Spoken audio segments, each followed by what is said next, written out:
मुरली से पूर्व एक प्रश्न है कि सद्गति कैसे होती है। यही इस मुरली का टाइटल भी है कि सद्गति क्या होती है और सद्गति कैसे होती है। सद्गति किसे कहते हैं, कौन बताएगा? सद्गति किसे कहते हैं? से शरीर छोड़ के परमधाम जाएंगे, फिर सतयुग में जाएंगे। यहाँ से शरीर छोड़ के परम धाम में जाएंगे, फिर सतयुग में जाएंगे, तो ये सद्गति है। और सद्गति का अर्थ क्या है और दुर्गति का अर्थ क्या है? सद्गति अच्छे कर्मों, जो अच्छे कर्म करते हैं वो सद्गति को मिलते हैं, जो बुरे कर्म करते हैं।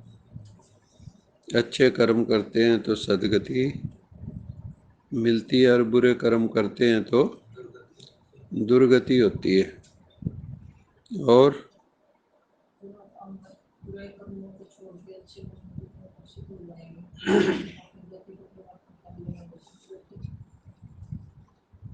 अच्छे कर्म करेंगे तो सद्गति होगी।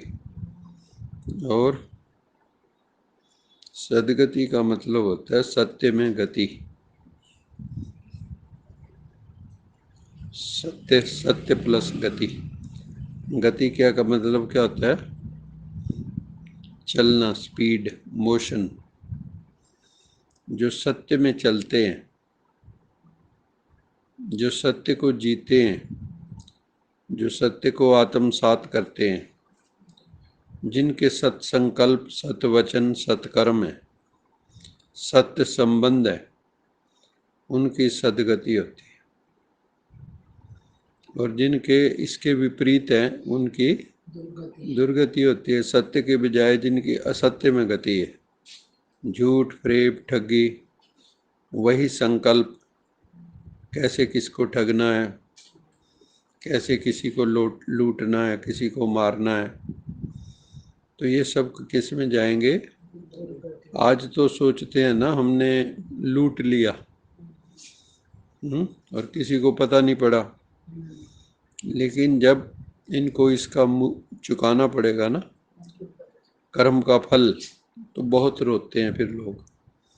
फिर कहते हैं कि हमने ऐसा क्या किया कि आज हमें ये सब भोगना पड़ रहा है। लेकिन उस वक़्त पाप बहुत मीठा लगता है। पाप करते हुए ना बड़ा मीठा लगता है, लेकिन पाप की जब सजा भोगनी पड़ती है फिर बड़ी पीड़ा होती है। उस वक़्त तो लगता है कि हमने जो है हेरा फेरी कर ली, हमने जो है वो रिश्वत ले ली, आराम से मौज होगी, लाखों करोड़ों ऐसे ही आ गए। लेकिन हर कर्म का फल भुगतना पड़ता है। देर हो सकती है, कहते हैं देर तो हो सकती है, अंधेर नहीं। कई बार लगता है इतना लेट हो गया, इनको सजा नहीं मिली, और कई बार तो जन्म भी बदल जाते हैं। क्योंकि आजकल जो पास्ट लाइफ रिग्रेशन है, पिछले जन्मों में जाके देखते हैं कि आप इस जन्म में जो सज़ा भोग रहे हो, क्यों भोग रहे हो, तो कई घटनाओं का पता चलता है कि आज हम जो सजाएं भोग रहे हैं, क्यों भोग रहे हैं। तब इंसान सोचता है कि काश कि मैंने ऐसा ना किया होता, तो आज मुझे ये सज़ा ना भोगनी पड़ती। तो आज की मुरली का सार है, मीठे बच्चे, सत का संग एक ही है जिससे तुम्हारी सद्गति होती है।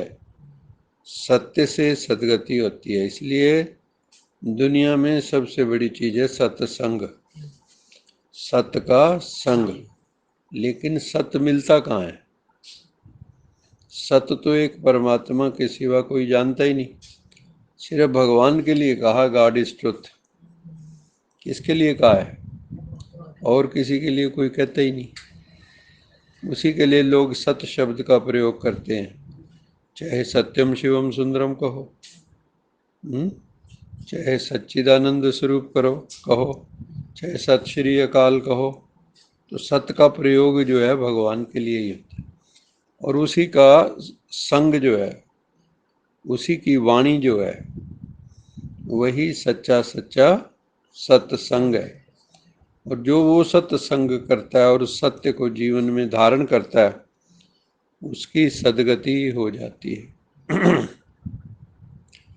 आत्मा पावन बन जाती है। आत्मा को पावन कौन बनाता है? सच्चाई, भगवान की याद। भगवान की याद का भी मतलब क्या है? भगवान का संग। योग का क्या मतलब होता है?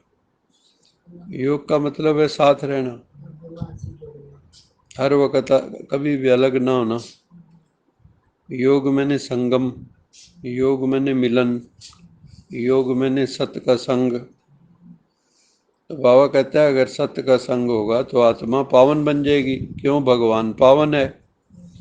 पावन का संग करोगे तो पावन बनोगे, पतित का संग करोगे तो पतित बन जाओगे, क्योंकि जैसा संग वैसा रंग। सत्संग तारे कुसंग बोड़े। सत्संग तार देता है और कुसंग डुबो देता है। बाकी सब हैं कुसंग। भगवान के संग के अलावा जितने भी दुनिया में संग हैं वो सब क्या हैं? कुसंग है। इसलिए कहा जाता है संग तारे कुसंग बोड़े।